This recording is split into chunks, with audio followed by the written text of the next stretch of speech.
Hey guys, so today we have two Ski-Doo Renegade XRS 900 turbos in the shop for pre-season maintenance. So we're going to go ahead and start with the oil changes, and I'll walk you through as much of that as I can, and then we'll proceed to do the gear oil change, grease the suspension, and just overall check the sleds out. Now I could do the oil change up on the lift, like this one's sitting, but a lot of people don't have that fancy tool, so we're going to go ahead and do it down on the floor. So the first order of business here is to go ahead and get this inspection plate off. Under here, there's two torque screws that hold it on right there. So we're going to open that up so we can go ahead and drain the oil out of the engine. And the sled's already been running, so it's nice and warm and ready to drain. So as with everything we do, it's just basic hand tools. Just a basic quarter drive ratchet with a Torx on the end. We're going to go ahead and undo those two bolts, remove the plate.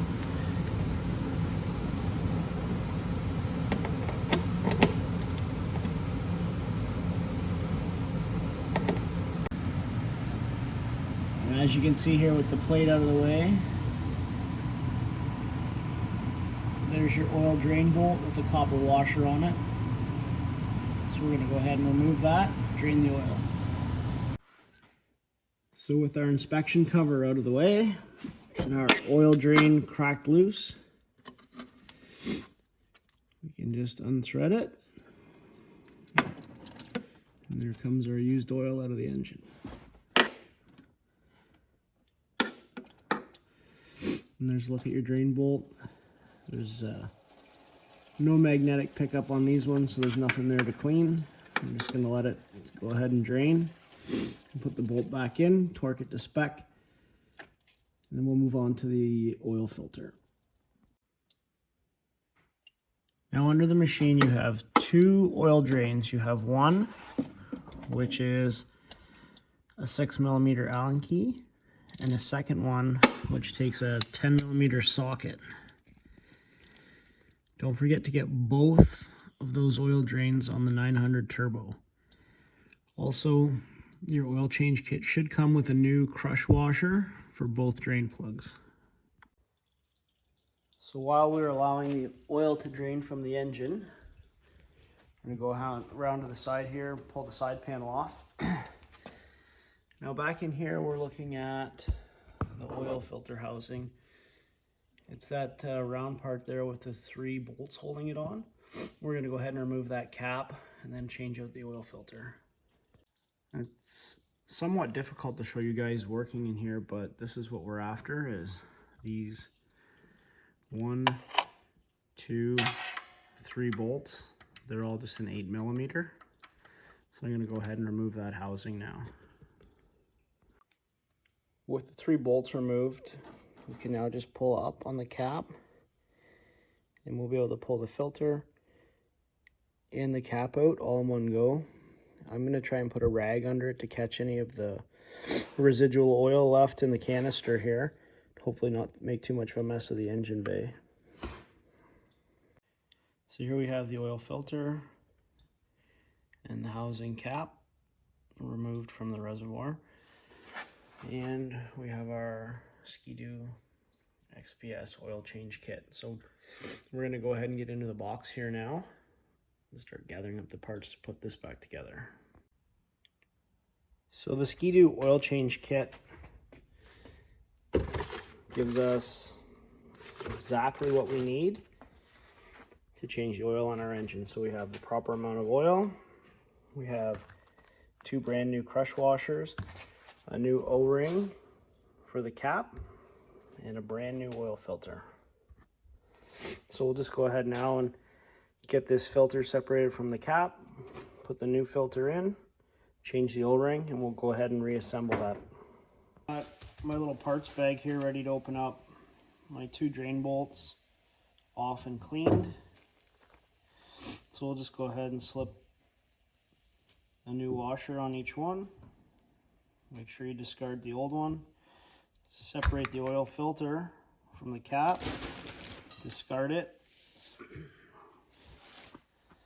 Give the cap a quick wipe, make sure it's clean inside. And your little O-ring here off, discard. New O-ring on.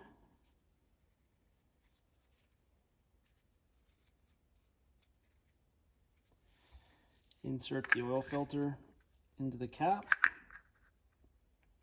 and you're ready to reassemble. Now our housing is fully drained.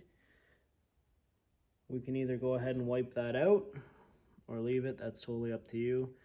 I'm going to go ahead and put a little bit of fresh oil on this O-ring just to lubricate it before I seat it, and torque this cap back down to spec.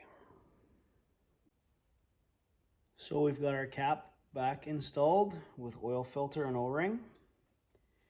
Torque to spec now. And if you guys are wondering too, the whole procedure is in your owner's manual. It walks you through the oil, the drain, the 2 drain plugs. And it also has all your torque specs for everything we've taken apart today. Your cap, and there's your torque table there as well. Moving back under the machine now, we've got our bolt with our new copper washer installed. You want to get a look up here and make sure that if you'd forget or anything like that, that the copper washer is not stuck to the block. Because if you double up the washers, they will leak.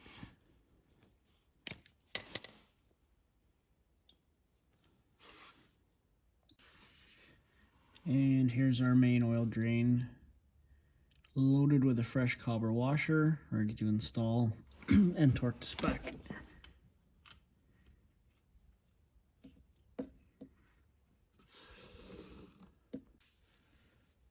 Once you get your drains back in, just give the block a little wipe with a good rag.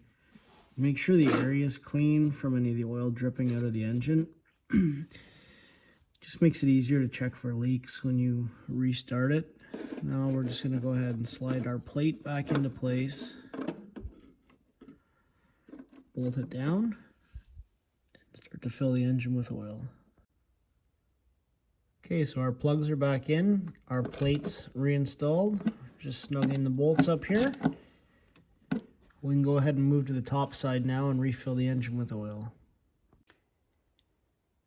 So I've removed the left-hand side panel now. Our oil fill is located right here behind the secondary clutch. We can take the dipstick out and start to put our new oil in.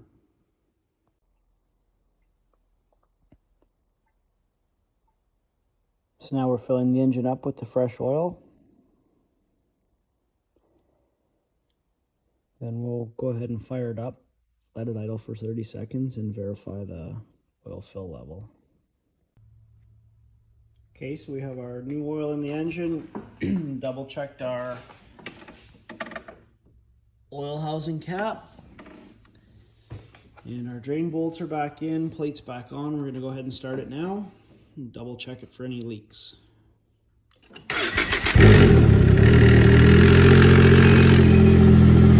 hear that little ticking at first startup? That's pretty normal when you drain the oil out of it. Just the oil system refining itself.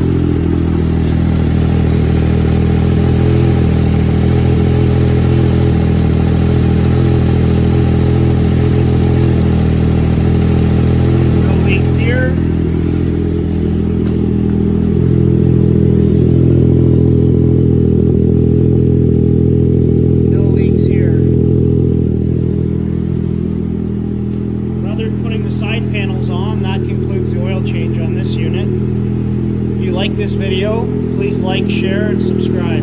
Thanks very much for